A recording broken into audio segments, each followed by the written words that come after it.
అసలు ఈ న్యూస్ విన్న తర్వాత నేను నిజంగా చాలాసేపు సంతోషపడి ఎగిరి గంతేద్దాం అనిపించింది. కానీ తీరా చూస్తే అది మన స్టేట్‌లో గాదు, వేరే స్టేట్‌లో అని చెప్పేసి చాలా బాధపడ్డాను.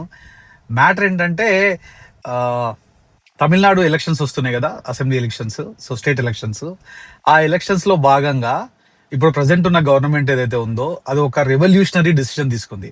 ఆ డిసిషన్ ఏంటంటే స్కూల్ ఫీజులు ప్రైమరీ నుంచి 10th క్లాస్ వరకు స్కూల్ ఫీజులు ఏవైతే ప్రైవేట్ ఎడ్యుకేషనల్ ఇన్స్టిట్యూషన్స్ ఉన్నాయో వాళ్ళందరూ వాళ్ళ ఇష్టానికి, ఇది మన ఓన్లీ హైదరాబాద్ లో లేకపోతే ఏపీ తెలంగాణలో లేకపోతే ఓన్లీ తమిళనాడులో కాదు, across country, across all states లో కూడా ఖచ్చితంగా అందరు ఇలాగే వాళ్ళు అడ్డగోలిగా పెంచుకుంటూ ఉన్నారు.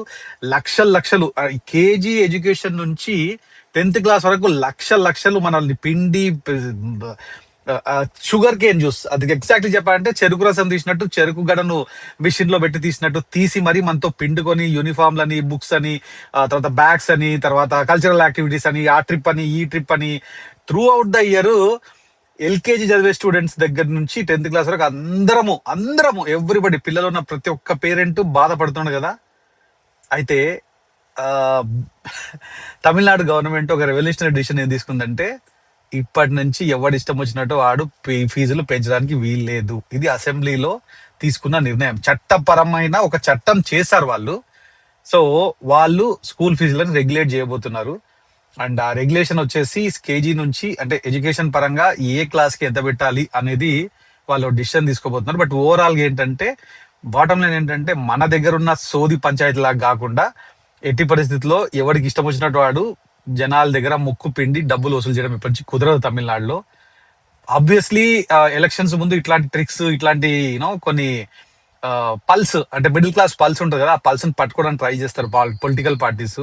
మన దగ్గర కూడా అయ్యా కేసీఆర్ గారు, అయ్యా కేటీఆర్ గారు, మేమందరం సఫర్ అవుతున్నాము, మేమందరం మిడిల్ క్లాస్ వాళ్ళమే, కొంచెం ఈ స్కూల్ ఫీజులని మాకు కూడా అట్లాంటి రిలీఫ్ ఏదైనా తీసుకొచ్చి మీ ఎలక్షన్స్ ముందల రెగ్యులేట్ చేసేయండి సార్. ఎల్కేజీకి 1,50,000 2 లక్షలు కట్టడం ఏంటి సార్? 10వ తరగతికి వచ్చే వరకు 3 లక్షలు, కాలేజీలకు వచ్చే వరకు 5-5 లక్షలు. జీతాలు లేవు సార్ మావి అంతగానం, ఎక్కడి నుంచి కట్టమంటారు మీరు? ఈ సేవ్ సేవ్ ఎక్కడి నుంచి చేయాలి మేము? ప్రైవేట్ స్కూళ్ళల్లో, ఏ ప్రైవేట్ స్కూల్, చిన్న పెద్ద మీడియం ఇంటర్నేషనల్, ఏ స్కూల్ అయినా తీసుకో, ఆడి దగ్గర ఏం ఫెసిలిటీస్ ఉన్నాయి అనవసరము. అసలు చదువు చెప్పరు. ఫస్ట్ థింగ్ చదువు, అస్సలు చదువు తప్ప మిగతా అన్ని చేస్తారు, చదువు మాత్రం చెప్పరు.